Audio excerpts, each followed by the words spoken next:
Hey everyone, welcome back to Crypto Cash. Thanks again for joining me here. Hope you're having a phenomenal day. Quick look here at Filecoin, seeing what's going on. We're going to just jump right into the backend data here and kind of see where the liquidation levels are at. We looked at it recently. It was pretty heavily concentrated at the on the short side of things. Now, if you are new to the channel, just know I love to teach people to trade. I hope you can learn something today. If you want to become a better trader, CryptoCash.tech is a site linked down below. We do have a few slots left available for our premium group, and just know comes with the Trading Academy, University, well, same thing, right? And then of course my signals as well as the community. That's what I meant to say. So again, 650 here. Look at that. That's just like a champ there, holding pretty strong for the last 4 days straight. Okay. Now we got a lot more liquidation coming up here at about $5.67. Basically telling us we have a lot more confidence in longs based on that support level here at about 580. Okay, so we take a look at the support level here just to clarify, 585 roughly. I mean, basically the fib level is at 575, but between 575 and 585 is a pretty solid little support range there. Okay, so we can see the price topped out right here, and then of course comes over here, bottoms out here and here again. Right now, again, the more we test this, the more likely it is to break down. There's a truth there, but we also can see that this price action wants to continue higher and responds very well to when Bitcoin just kind of goes sideways and up a little bit. Okay, so all we need is for Bitcoin not to go down, and this coin should be fine. Right? It's like if only we could just get what we want every time we trade, right? So, anyways, that's kind of where we're at there. The general consensus on the smaller time frames. Let's look at the daily and just quickly work our way down, because there are still some confirming factors here that are good. We're above 3 out of 4 moving averages, still under the 20. The 20-day SMA is hanging out about 620, which is, again, still a strong resistance level. So $6.20 is essentially the level we want to close above today, tomorrow, soon, just to allow for us to have potential for the price to retest that 650 and higher mark. Okay. If we take a look at stochastic RSI, can see we're trying to diverge but haven't yet. Money flow index is very, very low, which is normal on the daily time frame when we had such a massive sell-off here recently. Again, a lot of volume came out of this coin here recently, and also, simply put, the average volume is starting to taper off as that comes, that starts to drop off the end there. Okay, again, this is a 14-day lag. You got to keep that in mind. It's going to be showing us roughly what's happening the last 2 weeks. But at this point, we're still maintaining at 50 above that key level support, which is good, and MACD is still diverging, but it's losing its momentum. Okay, again, more positive contributing factors. It's like a 60-40 split here, folks. It's not fantastic, but 60% likelihood of the price going up, 40% going down on the one time frame. Now, if we take that look here and kind of apply the same thought process, we're seeing stochastic swinging up, money flow index high, traditional RSI above 50, and the MACD, drum roll please, almost converged. Trying to, hasn't yet. Okay, so the truth here is that we are in a better shape than we were before. We've been able to close above the last 24 hours. The high for the most recent 24 hours was $6. We're above that level.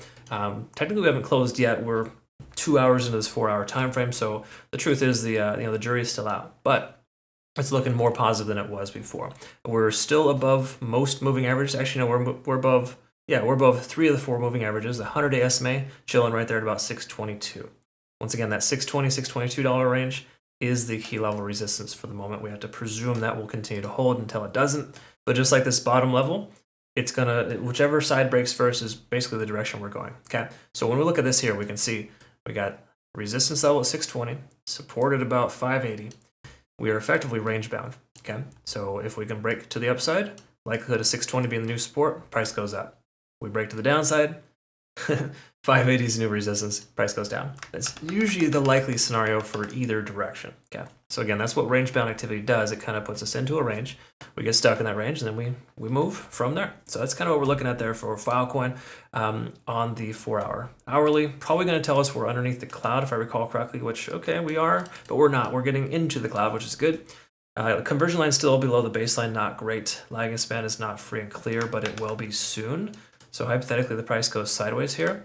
We'll have good confirming factors for potential long position at that point. Again, potential emphasis on if and not a guarantee by any stretch. But again, Bitcoin goes sideways, doesn't pull back massively, because any larger, like any correction by 1% or larger from Bitcoin, we are starting to see altcoins 2 to 3x that. Okay, so again, that's kind of what's happening right now. But with us traveling within the cloud, it is natural for the price to go sideways here, and if it does, we should be able to see confirmation. Okay, so again, for the most part, we're getting really close to a confirming factor for a long position. Okay, if you have a position open right now already, which I know some of you do, you ask me every single day, I would say yes, still keep it open. This is just my strategy, of course. I don't mind holding on to trades that are even in the red for a short while. It might even take a month or two to hit. Some targets take longer. That's why we use low position size, low leverage to ensure we can sustain these swings. Swing trading is a lot different than day trading, folks. Okay, so again, make sure you wear different hats for those and try not to do them concurrently. Never turn a day trade into a swing trade. And obviously go into a day trade with a game plan in place, knowing that you can hold this trade for a long period of time. That's what swing trading is all about, folks. Again, it's not for everyone, but me personally, being the patient type, not stressing out about my trades. That's what I like to do. It's exactly why I set them up the way that I do, and I hope that you find benefit and continue to like that structure. Again, it's not for everyone, but again, I like to be able to survive the market and continue to flourish instead of stressing out all day long, right? Again, different strokes for different folks. Make sure you check this out. Of course, trading competition coming up here. Sorry, it's already active. It's been active for the last 24 hours, roughly. You have full 2 weeks, roughly, to join. I recommend sooner than later. You do have to use my link to register, so make sure you register with Bitunix with my initial registration link so you can be eligible for future competitions. The reason why we use this exchange is because there are no KYC or no VPN requirements. And yes, I got the question, well, KYC is an option?